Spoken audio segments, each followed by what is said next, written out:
I don't think there's three categories. I think for me, there's Iranian Jew and then there's American. I think Iranian Jew, I mean, that's what we were, that's what I am, that's what I grew up, so I can't really separate the two, right? And we've had such a long history there anyway that to me it would be like saying, are you Zoroastrian first and Iranian second? I mean, Jews were in Iran before there was a Persia, right? So I don't think there's a distinction there or a difference, but am I American? Or this whole concept of Iranian American, I don't know what that is. I think what I've decided is that my loyalty is to this country. Because this is the country that gave me all the things that Iran wouldn't have given me. And and I really think that the revolution was the best thing that happened to most of us, and certainly to Iranian women. I'm really convinced of that, even though it came at great cost to many of us. But I think that but for the revolution, we wouldn't have left in the numbers that we did. And our lives in many ways would have been still, this was sort of the lives of these characters, this has been as good as it ever got for Iranian women. And so my loyalty is certainly to this country. But you're born in a place and that's your culture and your language and all of that. So I don't know what an American is really, but I certainly don't think I am American as in, perhaps Bahar would think. No. But yeah, I wave the American flag. If I have to wave one flag, that's the one I'm going to wave.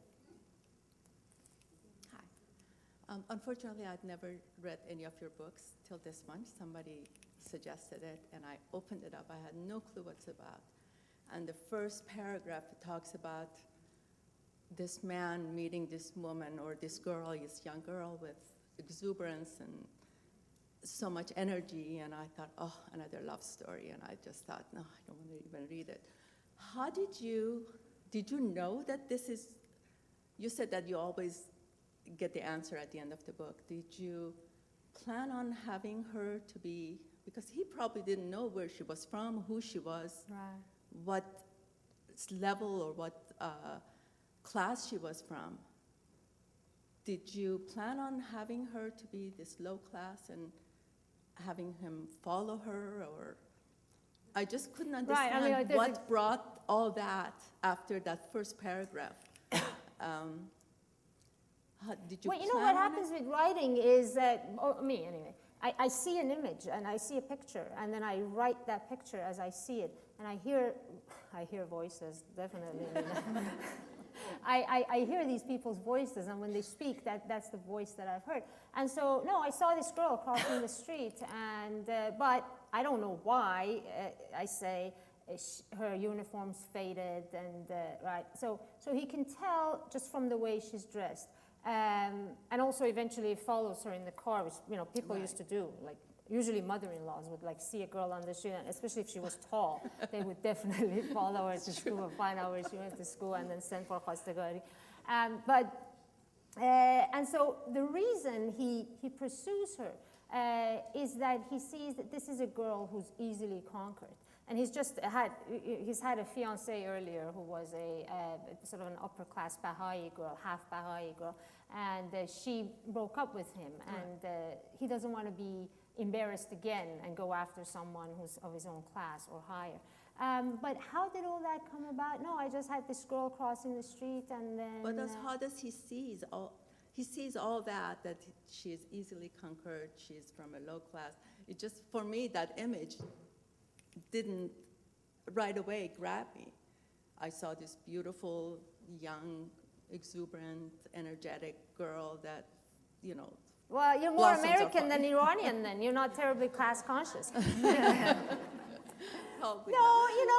think, I don't know. Maybe I'm just all this is I think it's a memory, but I dreamt it up. But no, I don't think so. I think even here you can kind of look at people, other Iranians, and kind of figure out what economic level they're from, and the way they spoke, the way they dress. And this girl's going to this school, Persepolis school, that's not sort of your upper class finishing school type of high school. Well, thank you. But thank you for reading the book. Yeah. One more question. I was really curious to know that when Omid got together with this Muslim girl, even though they were from the same socioeconomic class, I mean, how did his parents react in terms of the fact that he was Jewish and she was Muslim? Well, they're not from the same socioeconomic class. I mean, Jews in Iran, the very wealthy ones were taken seriously, so to speak, but that class of Iranian Muslim aristocracy, that was above everybody else and certainly above any kind of, the way his parents react to that is that you can have your mistress if you want. I mean, I think wealthy men in Iran were almost expected to have mistresses, if they were young and good looking and stuff. And so they say you can have your mistress if you want, but you can't make it such a public affair as to embarrass everybody else. Mm-hmm. So they don't really fault him for liking this gorgeous woman, and they certainly don't mind that she's Muslim. They might have minded if she weren't from this kind of background, but they don't, And, but it's just that he's going all out and being very public about it and just taking it too far, and that's what they're unhappy about eventually. Mm-hmm. I also, what touched me was how Bahar was talking about Baran and how she was talking from her, soul and spirit from, the beginning of the book. And as time progressed, her soul, little by little, the feather was plucked one at a time to a time where she couldn't fly anymore. Yeah. Her spirit was broken, her self-esteem. And it's really interesting because we think that that was in the past, and just something that I've come into realization just recently. I came to the US when I was 16, not knowing that I'm still dealing with the past. And just until recently, I've come to realization and acceptance that, you know what, I do come from that past, and I am still haunted by that past. And my mom, who is from that generation, had the idea that, yes, her daughter can go and become a doctor, but at the same time, her daughter can get married and have children and have the traditional role. And not until recently, I've realized that, I thought, I never knew that there is something cultural going on. I thought it was just a clash that I'm having with my mom, until I started this single professionals group, and I'm hearing the same stories over and over again. This female physician who was dating an Iranian Jewish man, and because he wasn't from the same class or he wasn't as educated as her parents completely disrespected him and disregarded him, and she had to break up with him. Well, so she didn't have to. Listen, but I'm like talking about the pressures. You can be a rocket scientist as a woman. Yeah. That's okay. That's pretty good. But if you do a good marriage, if you get married and it's a nice guy and this and that, you've done a lot better. Yeah. That's unfortunately. Well, what I'm trying to say is that those pressures are still existing, yeah? And I was not aware of that. I thought, we've come here, we've become modern, we are independent women, and yet this is, it's still going on here. I'm really looking forward to your book about Iranians, during these 30 years that we've been here. By the way, it's a very big deal that you've opened up and said that, because it's very hard for Persian girls to come and open up and say, you know what, for some of us it hasn't gotten better. So good for you for being open about it and discussing it with your friends. And that's a beautiful thing that because it didn't happen in you guys' generation. You didn't get together as girls and discuss your frustrations and your burdens. And that's the good thing that you're doing that and talking about it. So thanks for opening up about that. Thank you. Hi, Jinajin. This is my beautiful sister. Ooh, beautiful sister. Thank you. I just wanted to tell you how much I enjoyed reading this book, and also the beautiful way you delivered Bahar tonight. It was really, really enjoyable. The reason why I loved reading this book mainly was that it reminded me so much of our home in Iran. So many parts of the book were just,